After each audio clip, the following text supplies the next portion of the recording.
Night 2 மணி. Dress மாத்திக்கிட்டு இருந்த விஜய். கதவு திறக்க முயற்சி பண்ண நெப்போலியன். நடிகர் விஜய்க்கும் நெப்போலியனுக்கும் போக்கிரி பட சமயத்துல மனஸ்தாபம் ஏற்பட்டுச்சு. அப்பத்திலிருந்து அவர் கூட சேர்ந்து நடிக்கிறதையோ, பேசுறதையோ நிறுத்திட்டதா நெப்போலியன் சொல்லியிருக்காரு. அது மட்டும் இல்லாம இந்த பிரச்சனை பத்தி விரிவா இதுவரைக்கும் பேசாம இருந்துட்டு வராரு.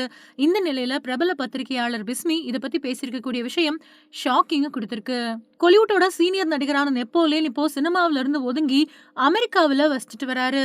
தன்னோட மூத்த மகன் தனுஷுக்கு தசை சிதைவு நோய் வந்ததால, அதுக்கான சிகிச்சைக்காக அங்கேயே போய் செட்டில் ஆயிட்டாரு. கடந்த கொஞ்ச காலமாவே அங்க வசிச்சுட்டு வரக்கூடிய அவரு தனுஷுக்கு போன வருஷம் தான் கல்யாணம் பண்ணி வச்சாரு. அந்த கல்யாணத்துல நட்சத்திரங்கள் நெறைய பேரு கலந்துக்கிட்டாங்க. இதுக்கிடையில அவர் திரைத்துறையில இருந்தப்போ விஜயோட போக்கிரி படத்துல நடிச்சிருந்தாரு. அந்த படத்தோட ஷூட்டிங்ல விஜய் கூட அவருக்கு மனஸ்தாபம் ஏற்பட்டுச்சு.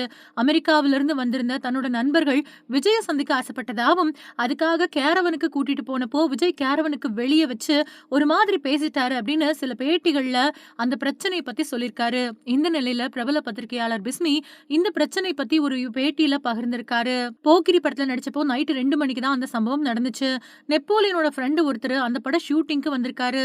அவரு விஜய பார்க்க விருப்பப்பட்டாரு. அந்த சமயத்துல தனக்கான காட்சிய முடிச்சுட்டு கேரவனுக்குள்ள இருந்தாரு விஜய். உதவியாளர்கள் வெளிய நின்னுகிட்டு இருந்தாங்க. நண்பர கூட்டிட்டு போய் விஜயோட கேரவன திறக்க நெப்போலியன் முயற்சி பண்ணாரு. அப்போ அந்த உதவியாளர் விஜய் சார் உள்ள ட்ரெஸ் மாத்திக்கிட்டு இருக்காரு. வெளிய வருவாரு. அது வரைக்கும் திறக்காதீங்க. வெயிட் பண்ணுங்க அப்படின்னு சொல்லியிருக்காரு. இதனால கோபப்பட்ட நெப்போலியன் அவர ஒருமையில திட்ட, சத்தம் கேட்டு விஜய் வெளிய வந்து பார்த்திருக்காரு.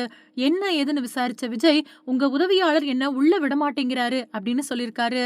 அதுக்கு உதவியாளரும் அங்க நடந்தது என்ன அப்படிங்கிறத விஜய் கிட்ட சொல்லியிருக்காரு. உடனே விஜயும் நெப்போலியன் கிட்ட, நீங்க எப்படி அவர திட்டலாம்? நான் சொல்லி தான் இந்த வேலைய அவரு செய்யறாரு. எதுவா இருந்தாலும் என்கிட்ட தானே சொல்லியிருக்கணும்.